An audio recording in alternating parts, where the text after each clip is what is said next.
understanding that there is a self-sabotage situation won't help. We will need to understand and take action as well. And now we turn into what to do next. How actually do we identify and go a bit deeper in understanding our triggers and understanding what they stand for. So, chapter 3, who would like to start reading today? Anyone? Yes, I will. Yeah, please, Suman, go ahead. You are able to see my screen, right? Yes, yes, yes. Yeah. Chapter 3. Your triggers are the guides to your freedom. Now that you have begun to identify your self-sabotaging behaviors, you can use them to uncover deeper and more important truths about who you are as a person and what you really want and need out of life. This is an important part of the process because overcoming our self defeating habits is not just about knowing what they are or why we engage in them. It is also about better understanding what our inherent needs are, what we really desire, and how we can use this as a pivot point to begin building a life that is aligned with who we really are and what we are here to do. Our triggers do not actually exist just to show us where we are storing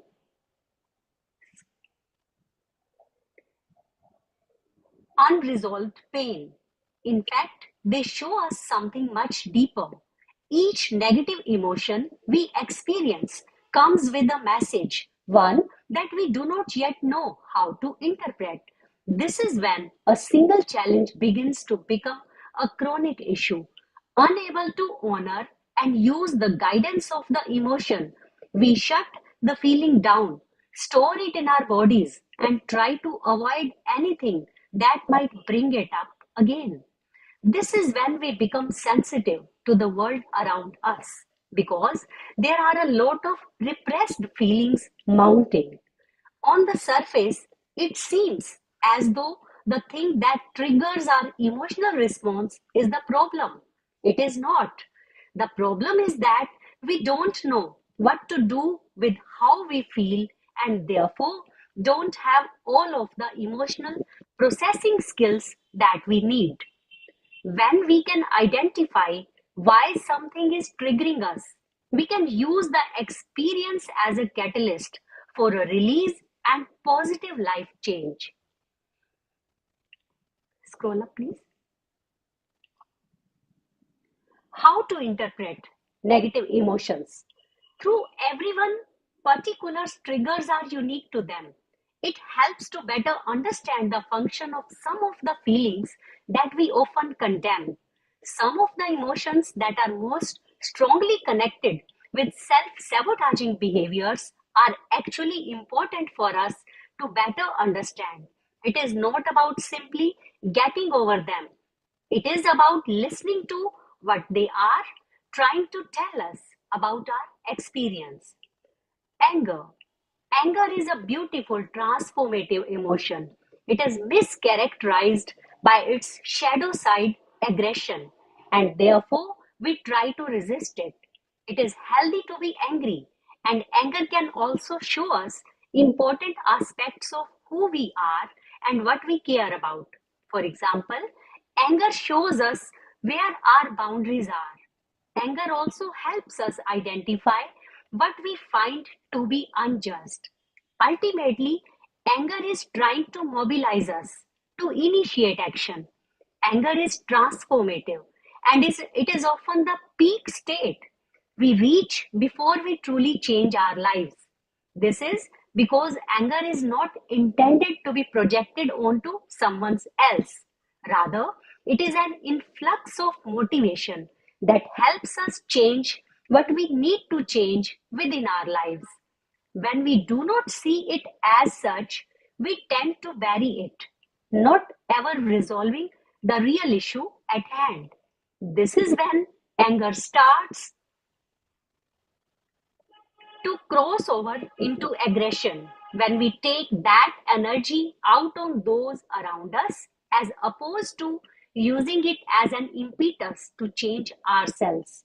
Instead of being afraid of anger, we can instead use it to help us see our limits and priorities more clearly. We can also use it to help us make big, important changes both for ourselves and the world around us. Sadness. Sadness is the normal and correct response to the loss of something you very much love. This is an emotion that often comes up in the aftermath of a disappointment. This could be the loss of a relationship, a job, or just a general idea of what you thought your life would be. Sadness only becomes problematic when we do not allow ourselves to go through the natural phases of grief. Sadness does not release itself all at once. In fact, we often find that it happens in waves, some of which strike us at unexpected times. We do not ever need to feel embarrassed or wrong for needing to cry, feel down, or miss what we no longer have. In fact, crying at appropriate times is one of the biggest signs of mental strength, as people who are struggling often find it difficult to release their feelings and be vulnerable.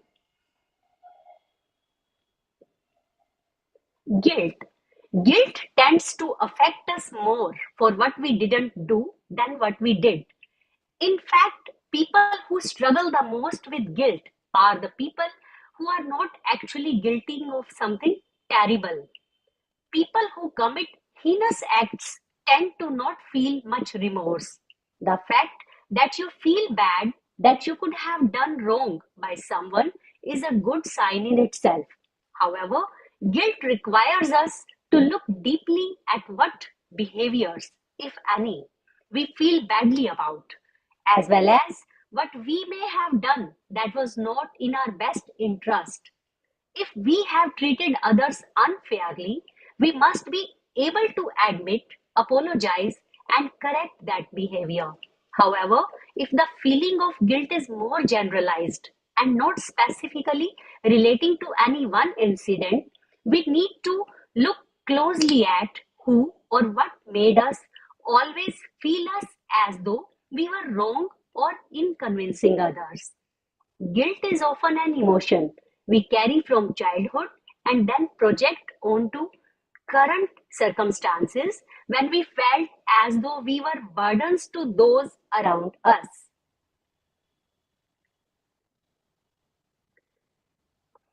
Embarrassment.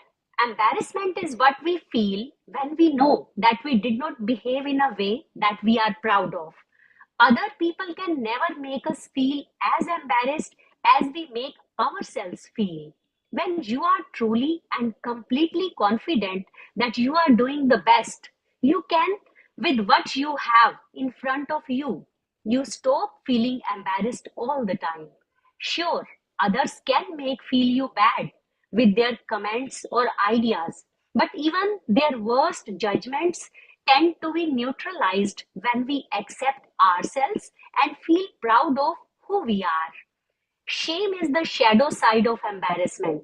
This is when the natural, occasional feeling of being embarrassed turns into a way for us to completely condemn ourselves as human beings and begin to see ourselves as worthless and invalid. When we do not process the feeling of embarrassment, it tends to turn into something far darker. Jealousy. Jealousy is a cover up emotion. It presents as anger or judgment, when in reality, it is sadness and self dissatisfaction. If you want to know what you truly want out of life, look at the people who are jealous of. No, you may not want exactly what they have, but the feeling that you are experiencing is anger that they are allowing themselves to pursue it while you are not. When we use our jealousy to judge other people's accomplishments, we are siding into its shadow function. When we use our jealousy to show us what we would like to accomplish, we begin to recognize the self sabotaging behavior and get ready to commit to what we actually desire. You can think of it this way: when we see someone who has something we really want, but we are suppressing our willingness to pursue it, we must also condemn it in them so we can justify our own course of action. Instead of this, we can see what we would also like to create.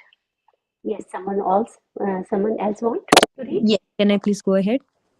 Yeah, please. Uh, Good afternoon to all. This is Pranavi here. Resentment. When we resent people, it is often because they did not live up to the expectation of them that we had in our minds. Resentment, in some ways, is like a projected regret. Instead of trying to show us what we should change, it seems to want to tell us what other people should change. However, other people are under no obligation to live up to our ideas of them. In fact, our only problem is that we have an unrealistic expectation that someone was meant to be exactly as we think they should or love us exactly as we imagine they would. When we are faced with resentment, what we instead must do is reinvent our image of those around us or those we have perceived as having wronged us. Other people are not here to love us perfectly. They are here to teach us lessons, to show us how to love them and ourselves better. When we release the ideas we have about who they should be, we can see them for who they are and the role they are meant to play in our lives. Instead of focusing on how they should change, we can focus instead on what we can learn. Regret. Much like jealousy, regret is also another way that we show ourselves not what we wish we could have done in the past, but what we absolutely need to create going forward. The truth is that most people regret what they did not do more than they ever regret what they did. This isn't a coincidence. Regret is not actually trying to just make us feel bad that we didn't live up to our own expectations. It is trying to motivate us to live up to them going forward. It is trying to show us what it is absolutely imperative to change in the future and what we really care about experiencing before we die. Didn't travel when you were young? Regret is showing you that you should do it now. Didn't look as nice as you wanted to? Regret is showing you that you should try harder. Made choices that didn't reflect your best self? Regret is showing you that you should make different ones now. Didn't love someone while you had them? Regret is showing you that you should appreciate people now. Chronic fear. When we cannot stop returning to fearful thoughts, it is not always because there is an actual threat in front of us. Often, it is because our internal response systems are underdeveloped or sidelined by trauma. When we are in a state of fearful thinking, it doesn't matter what we are afraid of. The thought process follows us from problem to problem. Often, there is a metaphor encoded within it. For example, we may be afraid of an ultimate loss of control or some external force coming and unraveling our progress. Regardless, chronic fearful thinking often comes back down to feeling the need to focus our energy and attention on a potential threat so we can protect ourselves from it. We imagine that if we are worried, anxious, or angry about it, it will remain within our awareness and therefore cannot surprise us. We can retain some control over it. The very act of holding these fearful thoughts within our minds is exactly how the fear is controlling us in the first place. It is derailing our lives right now because we are channeling our energy into something that is outside of our control as opposed to using it for everything that is actually within our control, the habits, actions, and behaviors that would actually move our lives forward. In this sense, what we are afraid of is really a projection of what's already happening. The only true way to get over chronic fear is actually to get through it. Instead of trying to battle, resist, and avoid what we cannot control, we can learn simply to shrug and say, and if that happens, it happens. The second we are able to shrug, laugh, or even just throw our hands up and say, whatever, it will be fine, we instantly take back all of our power.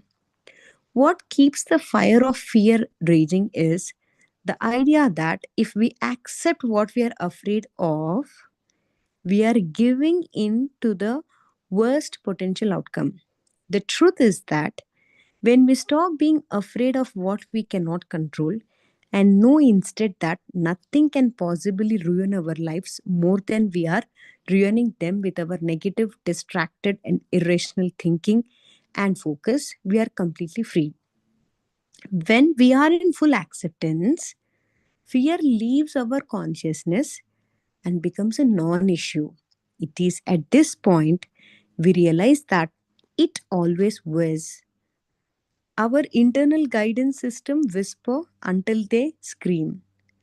The things that are bothering you most right now are not external forces trying to torture you for the sake of it.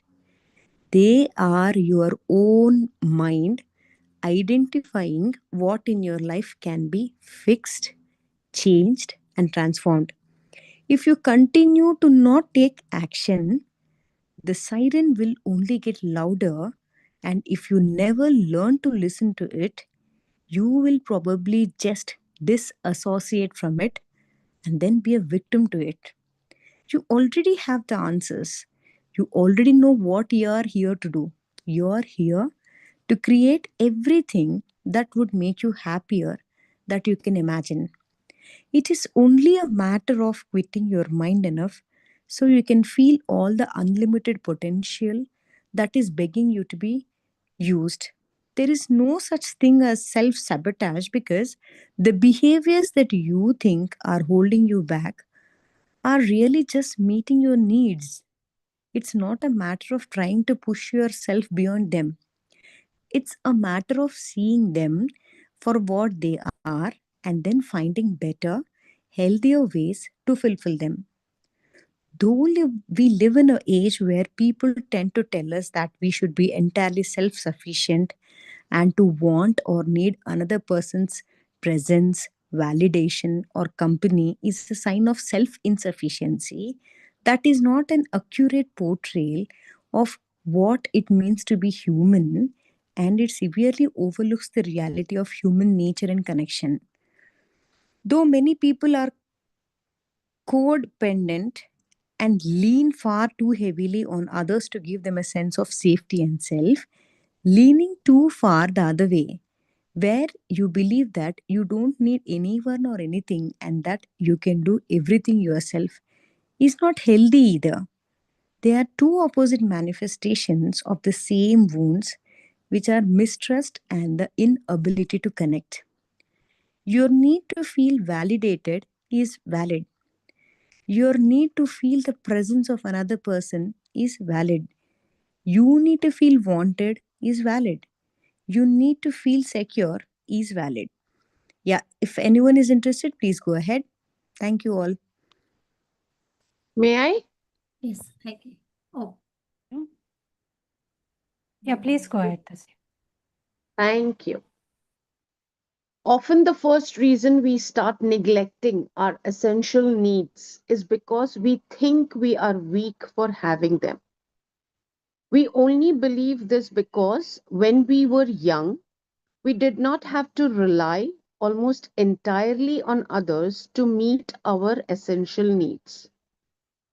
Eventually, this fails us because another person cannot fulfill us entirely, nor are they responsible for it.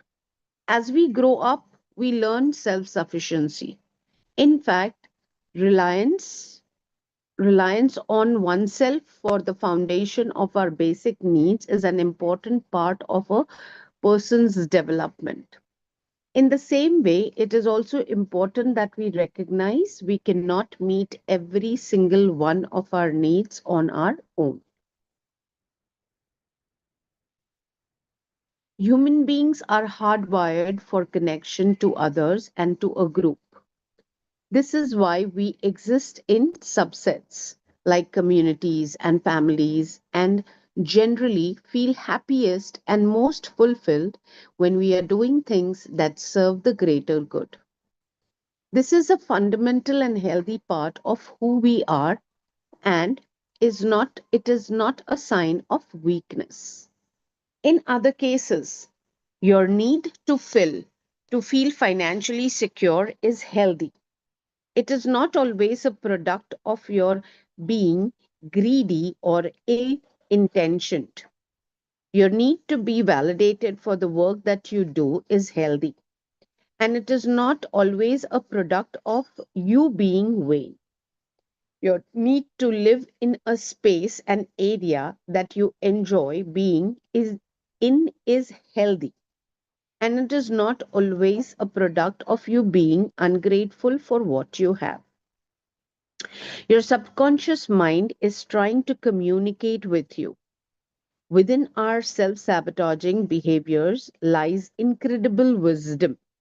Not only can they tell us how and what we have been traumatized by, they can also show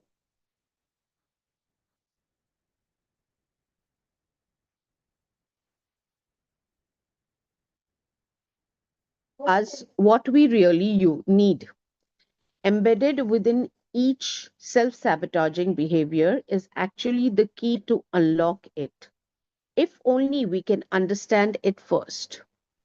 These are a few brief examples of how your subconscious mind might be trying to communicate with you through your behaviors. The way you are self sabotaging, going back to the same person who broke you in a relationship. This could be a platonic friend, but is most commonly a former romantic partner. What your subconscious mind might want you to know. It could be time to evaluate your childhood relationships. If you find something comforting or appealing about someone who hurts you, there's usually a reason. The way you are self sabotaging, attracting people who are too broken to commit in real way.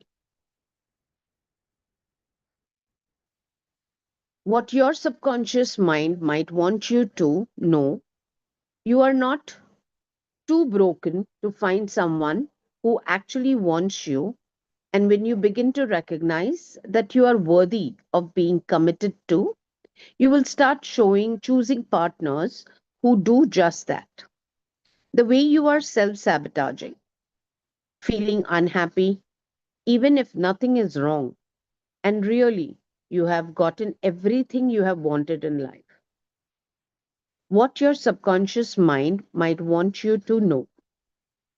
You are probably expecting outside things to make you feel good rather than relying on changing how you think and what you focus on. No outward accomplishment is going to give you a true and lasting sense of inner peace. And your discomfort, despite your accomplishments, is calling your attention to that. The way you are self sabotaging, pushing people away, what your subconscious mind might want you to know. You want people to love and accept you so much that the stress of it also makes you isolate yourself from the pain, effectively creating the reality you are trying to avoid. Alternatively, needing solitude too often usually means there is a discrepancy between who you pretend to be and who you actually are. When you show up to your life more authentically, it becomes easier to have people around you as it requires less effort. The way you are self sabotaging, automatically believing what you think and feel is true. What your subconscious mind might want you to know. You want to worry because it feels comfortable and therefore safer.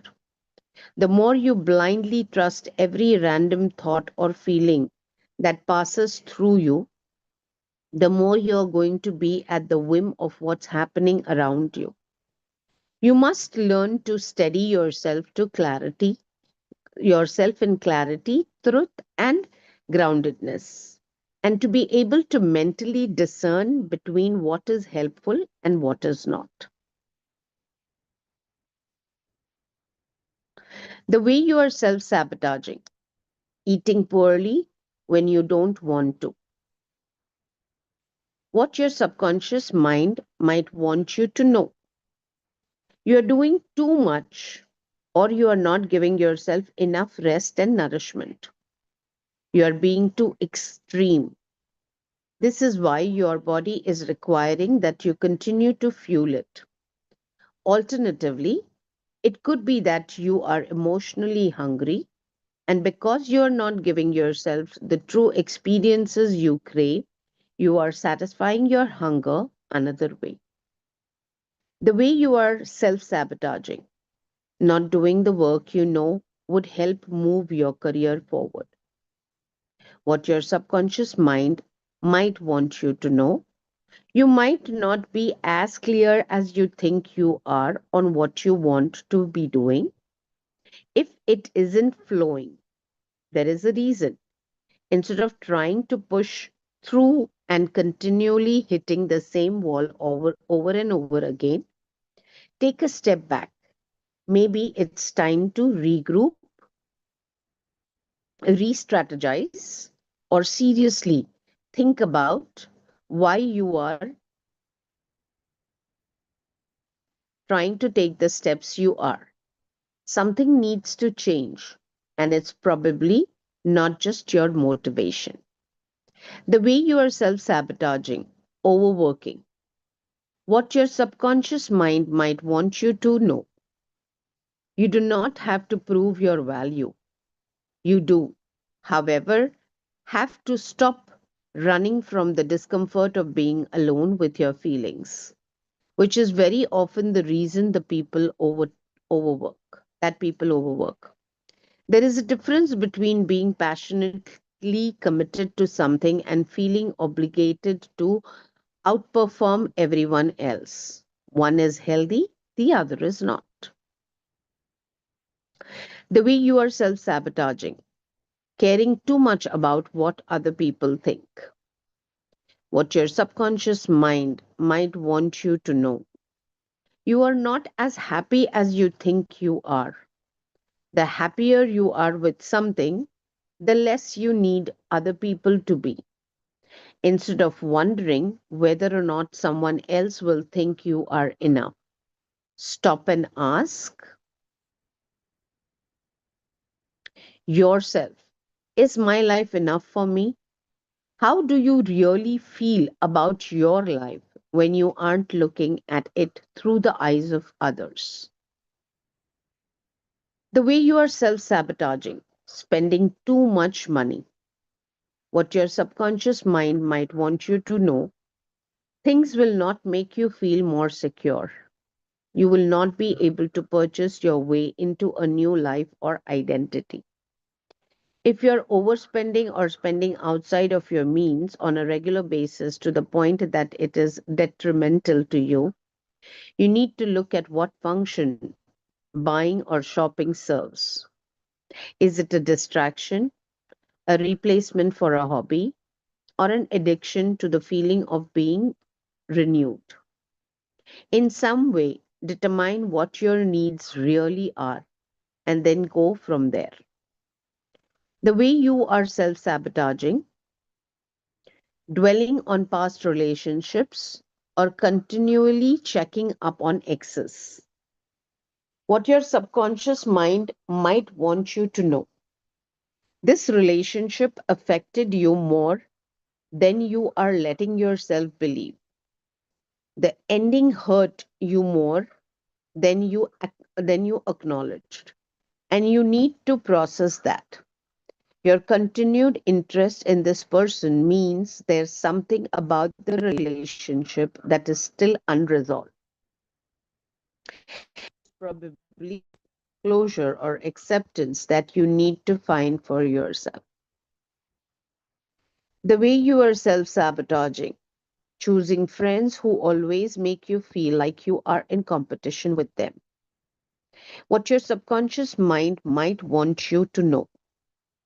Wanting to feel better than people is not a replacement for needing to feel connected to them, but that's often how we use it. We do this not because we actually want to be superior, but because we want to see valuable and valued. What we want is authentic connection and to feel important to others. But making them feel inferior is not the way to accomplish it. The way you are self sabotaging, having self defeating thoughts that hold you back from doing what you want. What your subconscious mind might want you to know. Being mean to yourself first will not make it hurt less if other people judge or reject you. Though that is why you are using this defense mechanism. Thinking the worst of yourself is a way of trying to numb yourself to what you really fear, which is that someone else could say those things about you. What you don't realize is that you are acting as your own bully and enemy by doing it to yourself. What could someone else's judgment realistically do to your life? Honestly, it could stop you from pursuing your dreams, ambitions, and personal happiness. And that's exactly what you're doing when you stay fixated and those damaging ideas. It's time to get out of your own way. I can still continue, but does anybody want to read? May I? Please. Thank you, ma'am. The way you are self-sabotaging, not promoting your work in a way that would help move you forward. What your subconscious mind might want you to know. You are not creating the best possible work you can, and you sense it. The reason why you are holding back is a fear of judgment, but that wouldn't exist if you weren't already judging yourself. You have to create things you are proud to share, and when sharing them in a positive way that helps grow your business or career feels natural and authentic, you will know that you are doing the work that is at the best of your ability or potential. The way you are self-sabotaging, ascribing intent or worrying that things are about you when they are not. What your subconscious mind might want you to know. You think about yourself too often. Other people's lives do not revolve around you, nor do their thoughts. They are busy thinking about themselves in the same way that you are thinking about yourself. Remember that patterns in your life are indicative of your own behavior, but imagining that every time someone cuts you off in traffic is a personal attack, you are going to severely hold yourself back because you will always be the victim of something.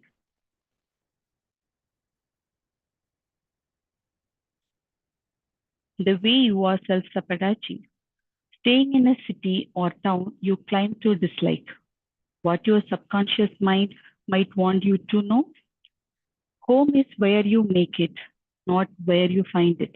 Is this an issue of you being unable to move, or are you simply unwilling?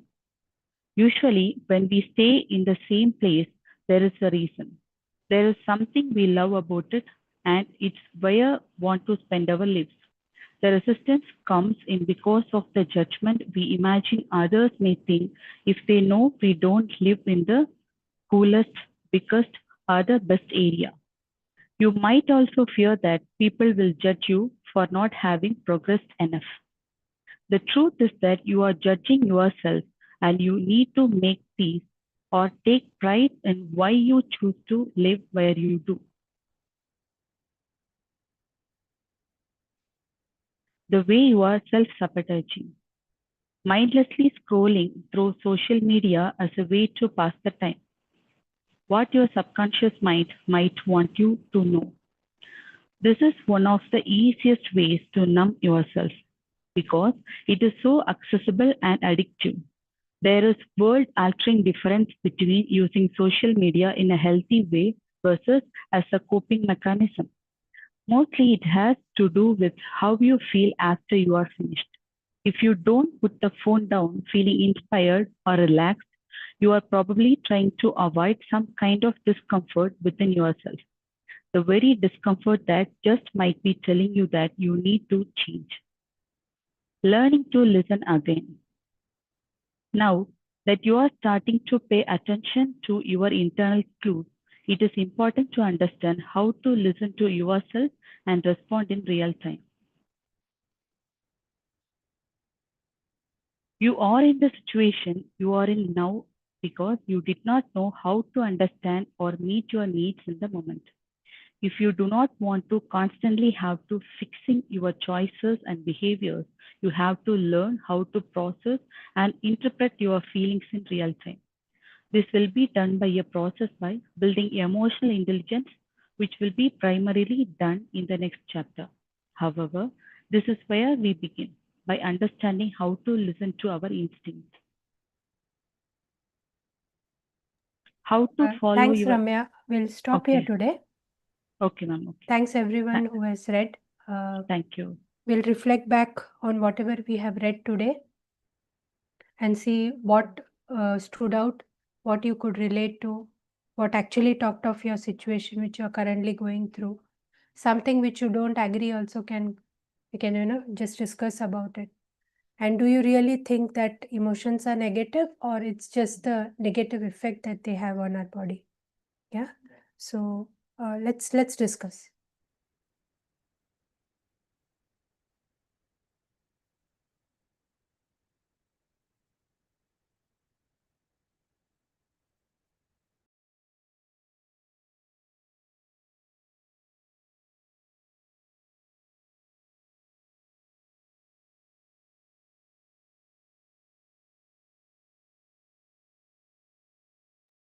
So for me personally, today there was this description about uh, your friend that making you feel like something was there, right? Like we attract the same kind of people and all of that. So in that, I just remembered of one thing, which line that had changed my life big time. So it's basically, I just heard it somewhere that no one can actually make you feel guilty unless you are actually feeling guilty within. So and that really changed my perception of things, because many a times, like, people give us a guilt trip only when we are guilty about something deep inside. And if we are very sure, and if we operate through a conviction, and if we know that whatever we are doing is right, and we don't have any guilt within, then no matter however other person tries, they cannot make us feel guilty. And I have tried and tested it, and it really works. And that's just one thing that I remembered while our reading of today. And many of what she had said, the author has said, was in alignment with people's influence on our feelings and all of that. So I just thought of sharing this here for now. Yeah, thanks, Mansi. Yes, guilt is something which we all have to handle at some point in time, and it's better to handle that so that we don't,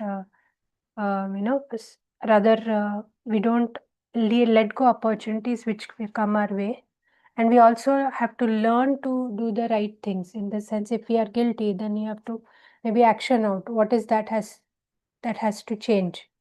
for me to stop feeling guilty. So I think this book also talks about emotions, understanding it, and see what direction it is taking you so far, what is the pattern that you have built in, and relook at it and see what has to be actually done, considering your need and your whys that you hold deep down. Yes? Yeah. Thanks, Bansi, to start off the discussion. Yeah. Anyone else would like to share? Yeah, Milin here. Wonderful reading today. Um, I actually, when we go through the each self sabotaging statements, I have means when we check against your experiences. Yes, I have personally gone through all those statements, and what this book really does for me is putting those particular sabotage behavior or those statements in our mind in a very right perspective. It touches all the different categories of wheel of life. It talk about relation, it talk about your location where you stay, it talk about career, and I think it is applicable, all those areas are applicable to me. Just to give an example, 1 year back I moved to London after staying 17 years in Jersey. So when I took that decision, I discussed with many of my friends, because it is a big decision. So this today's reading not only help us to understand our emotional this thing, but at the same time how people also thinks different ways. To it also helps to understand other people's view. Because when they say something that you should not take this decision and all that, it is their perception of the world. So yeah, so these books are really going to help me definitely, because other part it explain about like how people think, like how we think. That is again applicable to my business this thing. There is one old partner. He's around 70 years old. So because of his age, he's not at all ready to give me his files, electronic files. So yeah, definitely now I have understood why. There is some emotional this thing around it. Insecurities around it, or he doesn't want to work with the new technology where we are suggesting him the new way of working with AI, and he's not ready to. So yeah, so today's reading is not only helping me to understand my inner world, but at the same time, the people around me, why they are thinking in that way. So there are absolutely some reason around it. So yeah, it is basically helping me to simplify my world. Thank you everyone for today's reading. Thank you. Yeah. Thank you, Milinji, to put forth, that, yeah, every point that was being read, somewhere it resonated, somewhere I could relate, these things.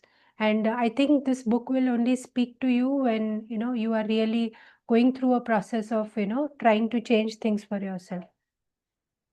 So, if you might not be able to understand by just this first reading, I would suggest that you go and reread certain pages which might relate to you, which you would have, thought will give you a better understanding. Because as Milinji said, the perspectives open up, the clarity comes, and once you understand your, your way of looking at things wrongly, and others possibility that others look at it very differently, then the gap gets bridged, right? You try to do what actually will work for you, and you also try to understand the other person's perspective and see how a win-win situation can be created. Yeah. So anybody else would like to add what stood out? Anything from this that you take away as these are the three things that I carry, into the next day, so that, I'm a better person, or I can do things or understand things better. Anything?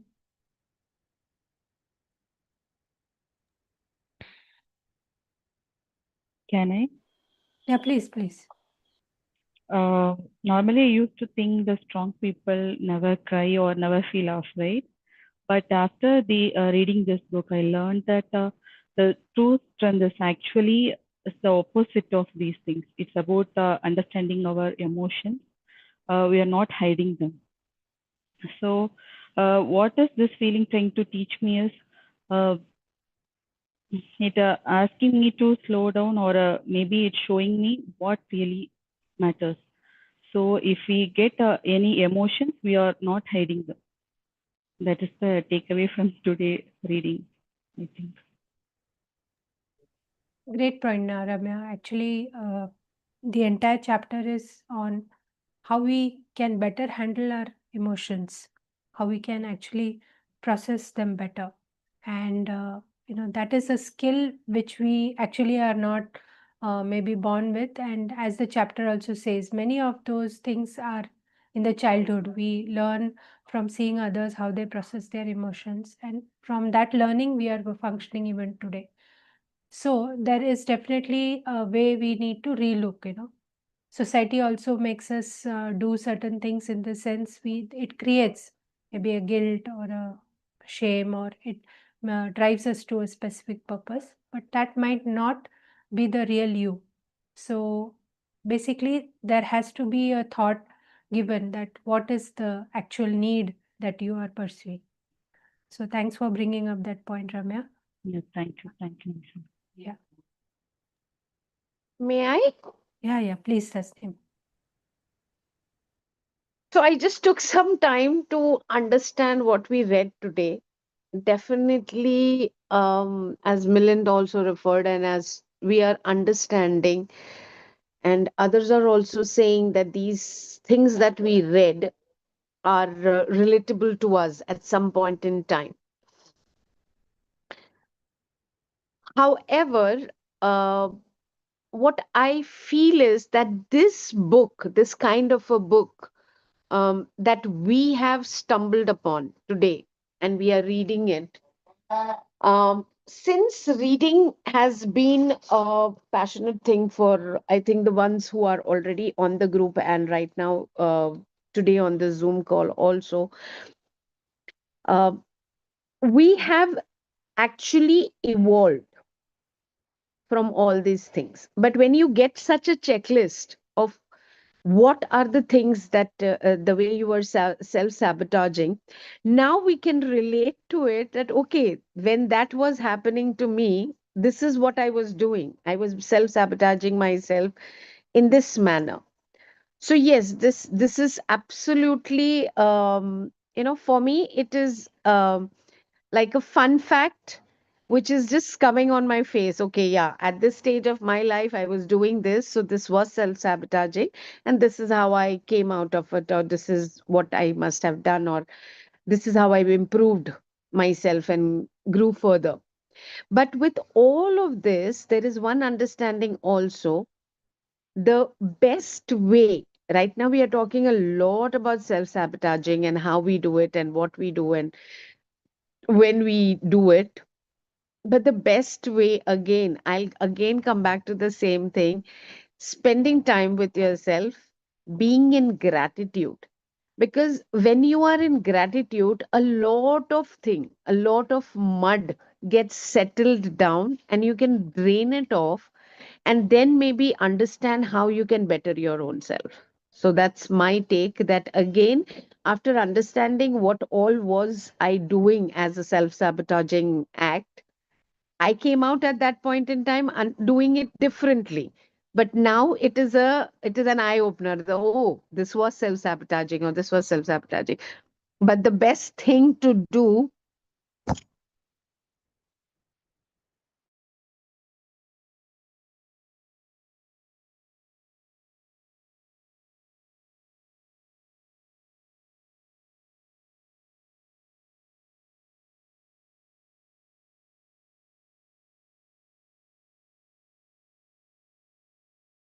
I think there is some network issue with her or something, I guess. Yeah, so we Uh, can, Yes, yeah. anyone else wants to add anything, can go ahead. And she can, when she joins back or her Yes, issue yes. gets resolved, she can. Yeah. Yeah. Yes, ma'am. Yes. What we read today, all of us sabotage.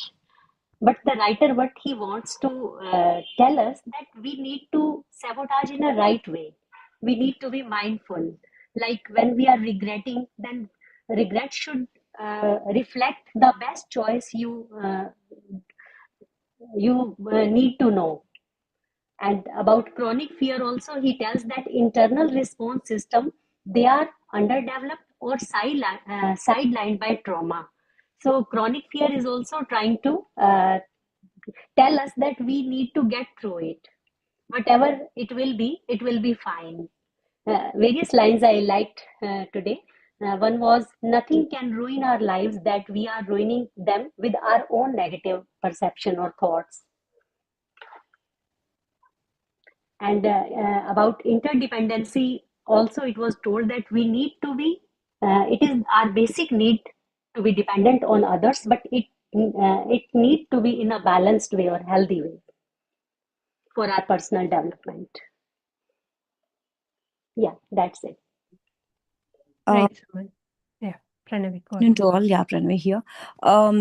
What I have learned from this chapter is actually we will be avoiding so many things. Like, for example, anger. At times we try to suppress it, and if we get sadness or disappointingness or embarrassing or any type of that condition, we will try to directly or indirectly avoid it, or we will try to distract ourselves from that condition, and that would remain as a block to us. So that itself is a mountain, that itself is self sabotaging. But here what I have learned is you have to go deep inside you.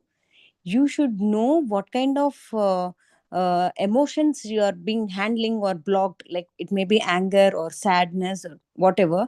You need to name it, you need to feel it, you need to name it, and you should accept it.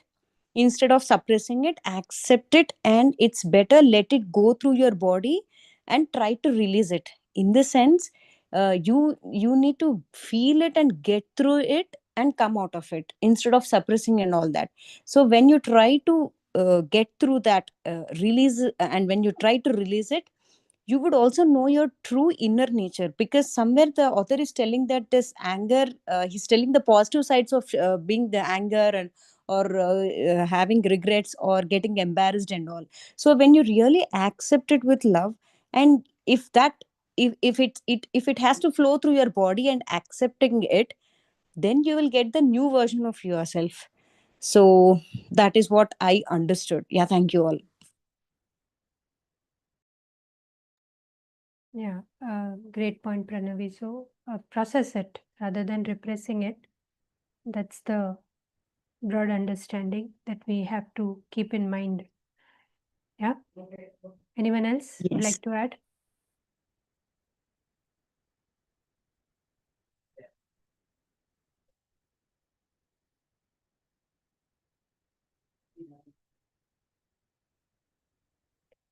Okay.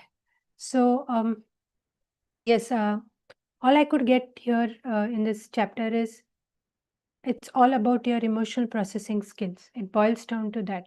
So how aware are you? So what is the awareness that you have about anything in life, especially your emotions? How best you are able to manage your emotions, or rather process it and not repress and actually express yourself freely.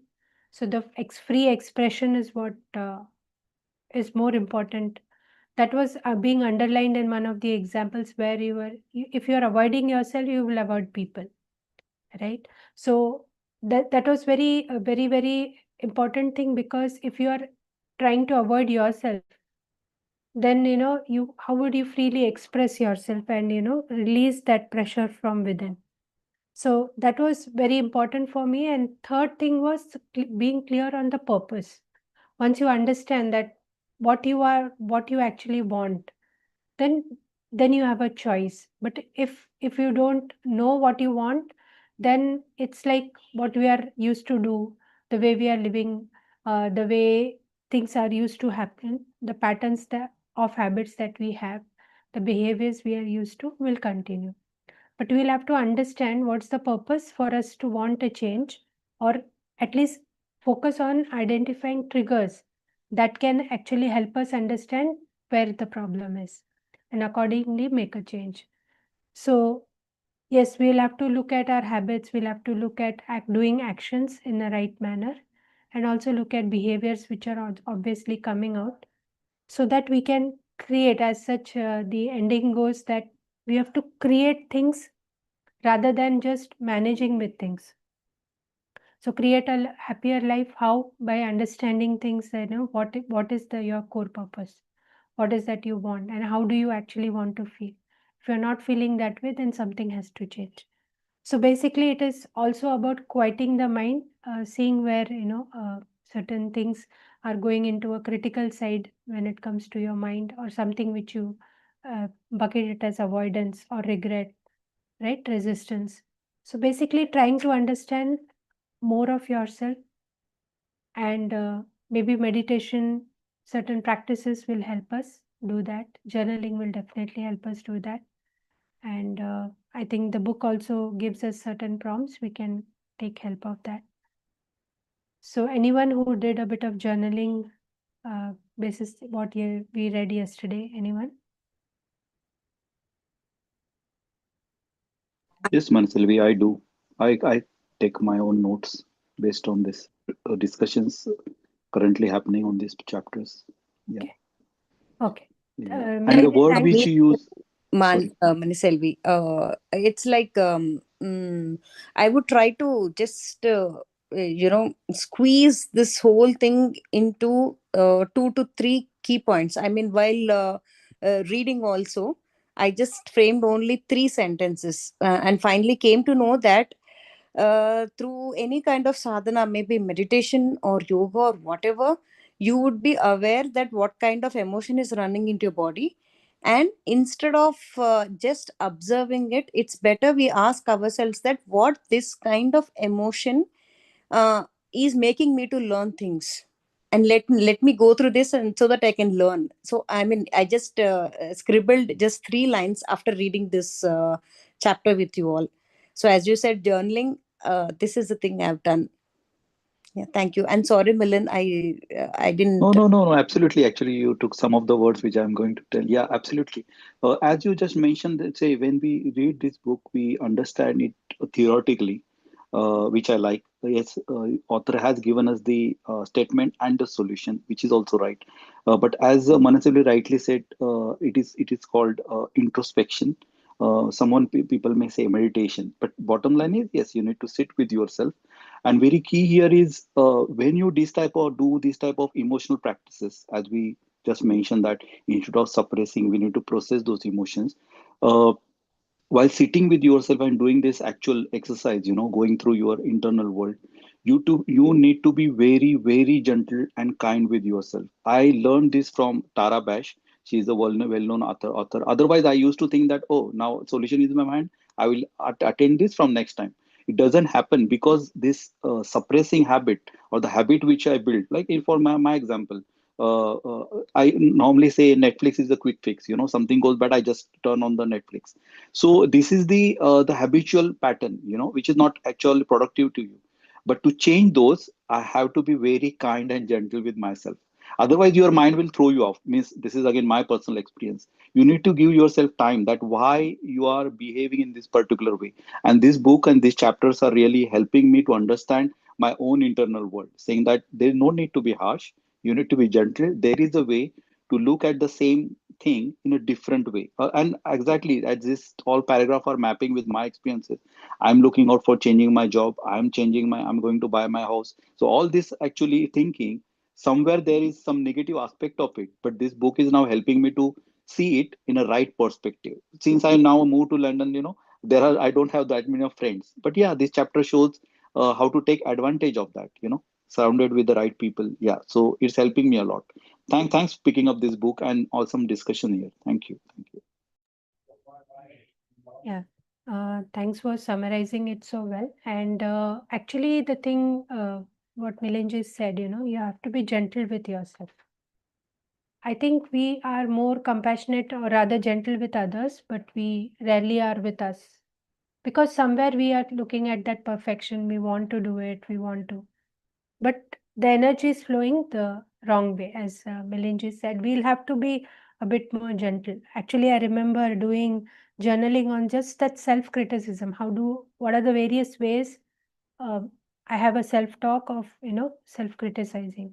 So I think I had to do that journaling many days until I could find various ways in which I do that. So I just got remembered what from what Milinji said. so that there are so many layers to our emotions, and there are so many layers to our needs, and there are so many layers to actually how we are processing our lives, right? And all these layers are opened up gradually by this book. I would say, make this book a buddy kind of thing, as a reference, that whenever you have anything, you just go back and refer back and come to a normal. Because everything is about mindset. If you say hardcore, what the author is trying to say is, what is that you're choosing? What is the mindset that is coming? What is, if you see today, what is the path that you're taking? Is it the least resistance, but not towards your purpose? Or is it something which you have made it difficult, rather there is an easier way out? So it boils down to your choices, the mindset that you are having, and which you are not conscious of at times. Many a times we do certain things just because we are used to. So it is being more conscious about it, and shifting into the right mindset. Yeah. So yes, Saurabh, please go ahead. Yeah, thanks, Manselvi. I think enough has been said about the book, and obviously it's an awesome book in the chapter that we were reading today. But I just wanted to take an opportunity to welcome Manjunath to our group and to the call today. I think he's joined for the first time. So just wanted to introduce him. I had met him during one of our Vipassana sessions in 10-day Vipassana meditation course. And he is also an avid reader. He reads a lot on mindfulness, etc. So yeah, just wanted to formally welcome. Hi, sir. Thanks for the intro. Yeah, it is lovely reading, meeting one group and people who are reading how to get better at handling emotions and like how to live a better life. Yeah, thanks for everyone who joined as well as who are in this group. Thank you for joining us and welcome to the group, Manjunath. And I hope you're enjoying it, Yeah. the conversation and the format. Yeah. Like people opening up about their experiences is like it humanizes it shows like a softer side of life. Yeah. So and also enables learning. Yeah. Thanks for that. Manjunath, just welcome to the group. I just want to add, since you are very first time or very new, this particular group, everyone is leader here. So in future, if you want to conduct any sessions or, since as Saurabh mentioned, you've done the 10 days Vipassana meditation, I haven't. So definitely we like to understand the experience, your expertise in that meditation or some, then definitely I like you to take some few sessions. We are all open here, please add whichever way you like to add into this group by sharing your experiences or your expertise. Yeah, everyone is welcome here. It is not just not reading the books, but definitely sharing your all expertise, and just direct the group in a proper way to enjoy the life in full size. Yeah. Thank you, Manju. Thank you. Definitely, I am looking to contribute to looking to contribute. Yeah, and definitely what you said, I'll keep that in mind. Yeah, thank you, Manju. Manaselvi, I tried to find out that book, but it is still like the workbook based on this one. I will try to find out. Okay, it is a paid version available, but not free. Means it's not somewhere. Right, so I will right. Once I get, I will share. Okay. Yes, and yeah, you're right. There is a workbook based on this book. Yeah. So thanks, Saurabh, and thanks, Manjunath.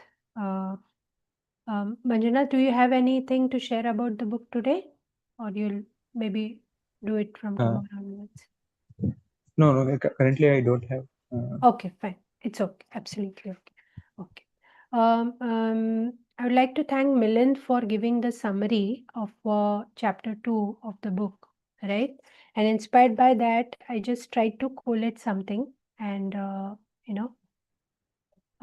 trying to bring something as a journalable thing, right?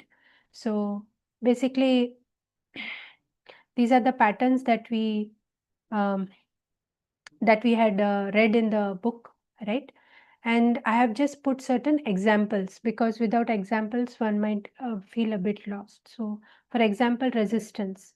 Am I avoiding anything that can move me towards growth? This is the question that I have to journal for, so that I identify the resistance that I might be facing in relation to the self-sabotage part, right?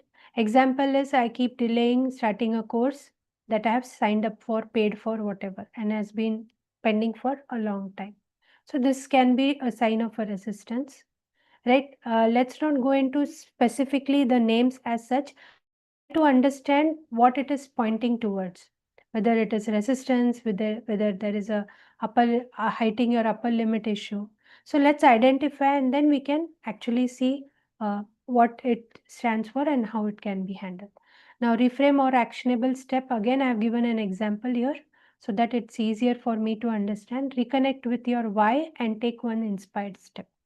So resistance, again, it will boil down to just take the convenient and immediate next step that you can, so that the resistance is broken.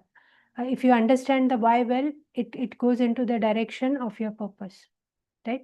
Then how to, as an example, remembers they want career growth and study for just 10 minutes on the course that they have already signed up and paid up for. So this is just a sheet which I have prepared. If anybody wants, I'm okay to share. The thing is that till we understand and actually practice something out of it, we might not be able to actually make any change. So reading, understanding is fine. This is one step, trying ourselves to journal better and try and understand our daily things, or whatever we journal, and see whether anything of this this sheet alerts us to some course correction that we might need to make. Yeah. So This is amazing, Maniselvi. Have you created it yourself or yeah, I've you just generated basis what Milinji gave an idea. Basically, he had shared a sheet in this. So when I was trying to work out, I found that examples can be added. So I just added those examples there. superb? Wow. Thank Beautiful. you. Yeah. Super. Thank you, Manaselvi. Awesome. Thank you. Thank you, So Maniselvi. yeah, so just try You and share it, if possible, so we can just go through it like peacefully and yeah. work up. Yeah, okay, I will share it. Just the thing is that when you adapt it, let's not go very like, am I perfectionism or not? I want to check that. Rather, just be free when you journal. You can just refer back to the sheet. Is that somewhere indicative? Just to be, reduce the criticism that normally comes, and we are like focusing too much on what is wrong rather than what is there. So from that balance perspective, I'll just give this word of caution there. Yeah. Okay then. I have a question, like if we have time, like just one Yeah. thing around journaling. So especially myself, when I try to sit with myself for journaling, I get very confused about how should I do it, what should I do. Normally, like I have a habit of journaling for planning my day or things like that. But especially with this reflective journaling, where I don't know how to get started with it. So if anyone is already doing it, or if anyone can just share an insight about it, how to go about it. Is it like you just dump your thoughts? Like I know this one way of doing it, that is mind dump, which is you just dump down whatever comes in your mind and you just write, like automatic writing, you just keep writing. So I have not tried it too much, but I'm aware of this practice. But apart from that, how do you basically journal so that we work well with whatever you have shared also and things like that? So anyways, if anyone knows or anyone does it already.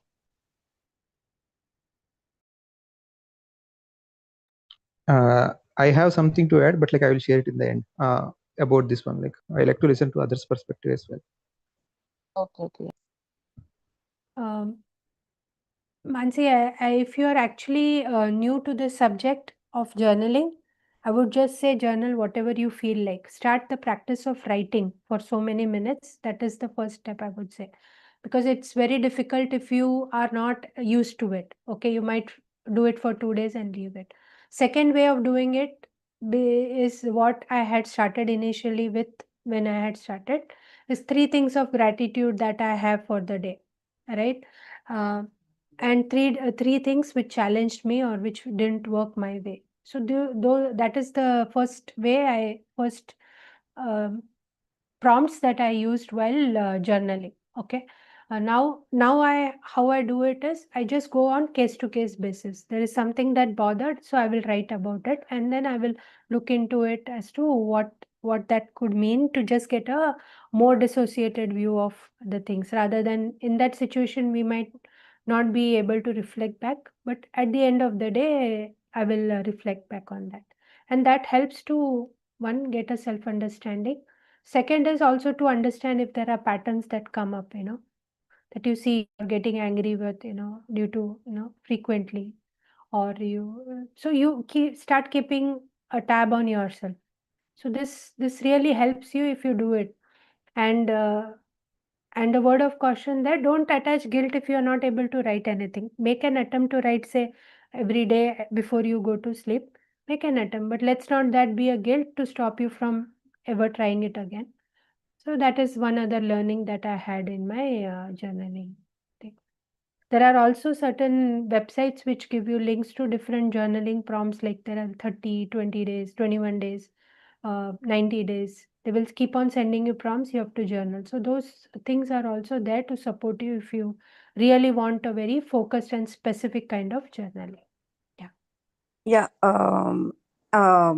Mansi, I would take it in a shortcut way. It's like what I feel is if I just do two or three things in a better way, I would feel I would be the happiest person to feel inside out. So I will just select 2 to 3 goals which I have, and I'll just put it like this. If for instance, if it's meditation, today I have done my meditation session from 9 o'clock to 10 o'clock. Actually, it is supposed to be done in the morning, but then it was for due to few reasons, I have done it late. So there I took a reason. I observed what was the reason for me to shift from 9 to 10. So it's a laziness, or was it something else which was emergent for me to attend at that time? So there I would get a reason. And similarly, I will take 2 more goals like that. And I would see at that particular time I was able to attend it or not. If not attended, what would be the reason behind it? And if the reason is there, honestly, I would put it in the paper, I would address it and leave it.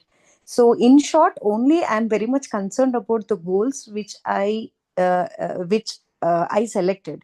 So later again, I'll be free with my own self, because at least focusing on these 3 goals in a day will also give you a greater satisfaction. So that way I would do the journaling part. Yeah, thank you. Okay, yeah, this was helpful, definitely. So I am not very due to, like, I am very, very comfortable writing gratitude. I can write like 1 page or even more than that, like at times when in a flow and all. I'm comfortable planning and all, but I was mainly wanting help with processing of emotions. Like, how do you journal for that? So yeah, but this helps. What Mani Selvi shared is also very helpful. So yeah, thank you for that. I don't know. Yeah, she's there. Yeah. Anyone else? Manjunath, do you want to add Yeah, something, like, or anyone else? yeah, Yeah. yeah. So like whatever others shared, they're all great points. Like I will add something to it. Like from my experience. So like I've been journaling for some time, for a long time. So like one of my when I started journaling, it was primarily due to to do the brain dump and to feel a relief. So and to practice letting go. So like whenever I used to write something, whenever I faced a situation and it bothered me, it bothered me too much, I would write about it. So after writing it, I would feel a sense of relief. So like this one was like one of the biggest insights for me. So it helps in bringing back the awareness, as well as helps in letting go, and also it's a space for reflection. So this is about the baseline. So another thing, like what I found is journaling may not be when I started, it was not comfortable. It was there was a lot of self criticism.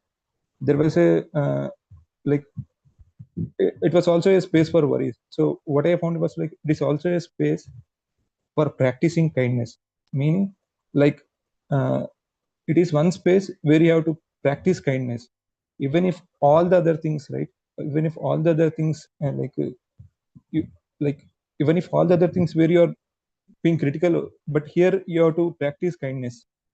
So that's what I wanted to shed light upon. That's all. Yeah, thank you everyone. Thank you so much. I'll definitely try with this now. Thank you so much. Yeah. So I'll just I'll just take the summary, Maniselvi. I've taken the reading summary already. I'll just take Yeah, the yeah, post. yeah, we can call it a day. Thanks, everyone. Yeah, thank you all. Thank you. Bye-bye. Thank you, everyone. Everyone.